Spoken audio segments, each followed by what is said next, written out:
दुश्मन को अपनी जान कहते हैं, हम अपनी जान के दुश्मन को अपनी जान कहते हैं। मोहब्बत की इसी मिट्टी को हिंदुस्तान कहते हैं, हिंदुस्तान कहते हैं। जो दुनिया में सुनाई दे उसे कहते हैं खामोशी, जो दुनिया में सुनाई दे उसे कहते हैं खामोशी, जो आंखों में दिखाई दे उसे तूफान कहते हैं, तूफान कहते हैं। परम सम्मानीय अतिथिगण, प्रिंसिपल, ट्रस्टी एवं मेरे छोटे और बड़े भाई बहन, मैं आप सबको 15 अगस्त की बधाइयाँ देती हूँ। मैं परमार ध्यानवी देश प्रेम और राष्ट्र निर्माण के उपलक्ष्य पर अपने कुछ विचार आपके साथ साझा करना चाहूंगी। आजादी, आजादी का मतलब वही समझ सकता है जिसने कभी गुलामी की हो। हम सौभाग्यशाली है कि हमने स्वतंत्र भारत में जन्म लिया। यूं तो आजादी की लौ 1857 में ही जल चुकी थी, जो मशाल बनकर 1947 में हमारे देश को आजाद कराई। प्राचीन, मध्यकालीन और वर्तमान के उदाहरणों से मैं स्पष्ट करना चाहूंगी कि जब हम फिरंगियों के फेरे में फंस गए थे तो रंगने बसंती जोला के एक आवाज को टोलों के टोले उमड़ते थे, तो उनके वंदे मातरम किनारों से खून बहने वाला 5 डिग्री का तूफान अंग्रेजी शासकों के जड़ों में तूफान ला देता था।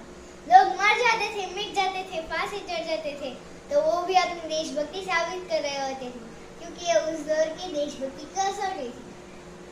उसके बाद 62, 65 और 71 के युद्धों में अपना सुहाग गवा देने वाली औरत जब घर के हालात ये हो जाया करते थे कि प्यार भी भरपूर गया, मांग का सिंदूर गया, नन्ही नौनी हालों की लंगोटियां चली गई, छोटी छोटी बेटियों की चोटियां चली गई, छोटी छोटी बेटियों की चोटियां चली गई, भाई की पढ़ाई गई, बाप की कमाई गई। ऐसा एक विस्फोट हुआ कि पता ही नहीं चला कि कब पूरे जिस्म की ही कहीं बोटियां चली गई, पूरे जिस्म की कहीं बोटियां चली गई।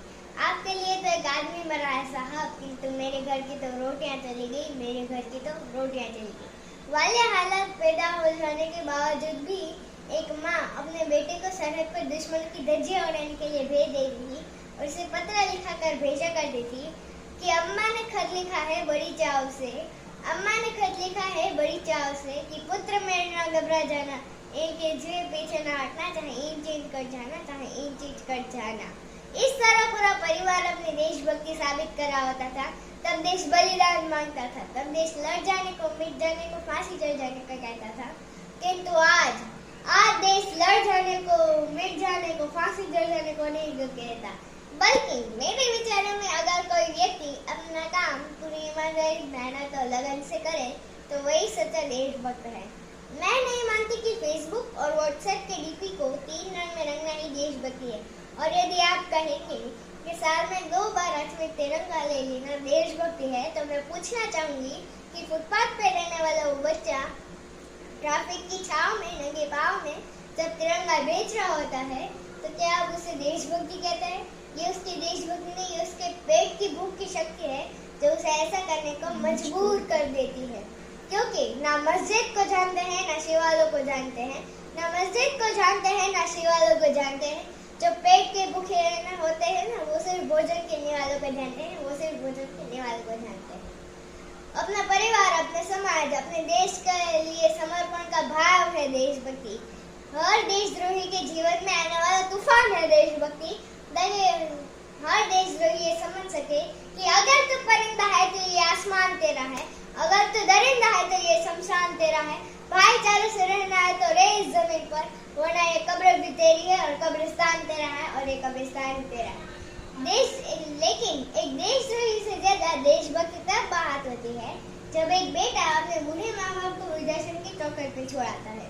तरा उठती है वो देशभक्ति जब मुसीबत में फंसे लोगों की जान बचाने से ज्यादा हम सेल्फी लेकर अपने लाइफ बढ़ाने में लेते हैं। आजकल के वो युवा जिनके ऊपर जिम्मेदारी थी अपने देश, अपने समाज, अपने राष्ट्र की आशाओं को बांधे रखने की, वही युवा 4x4 इंच की छोटी सी स्क्रीन पर अपनी कोमल अंगुलियों के घर्षण मात्रा से अपनी भावनाओं की इमोजी भेज रहा है। और मैं बता दूं, महिला सुरक्षा के मामले में हम आज भी 4थे नंबर पे आते हैं। हम ना एक ऐसे समाज में जीते हैं जहाँ पत्थर की मूर्त को लगते हैं 56 बोल और भूखे नंगे तड़पते सो जाते हैं लोग, भूखे नंगे तड़पते सो जाते हैं लोग। मजदूर को मजदूर समझिए, मजबूर नहीं। गरीब को काम दीजिए, दान नहीं। अगर दान देने के इच्छुक है तो जीते जी रखता दान दीजिए, और मरने के बाद अंगदान देकर किसी मरते हुए को जीवन दान दीजिए। यही सत्य देशभक्ति और यही सत्य राष्ट्र प्रेम है। ना सरकार मेरी है ना रब मेरा है, ना सरकार मेरी है ना रब मेरा है, और ना ही ये बड़ा सा नाम मेरा है। बस इतनी सी बात का गुरूर है मुझे कि मैं भारतीय हूँ और ये भारत में है और ये भारत मेरा। Thank you.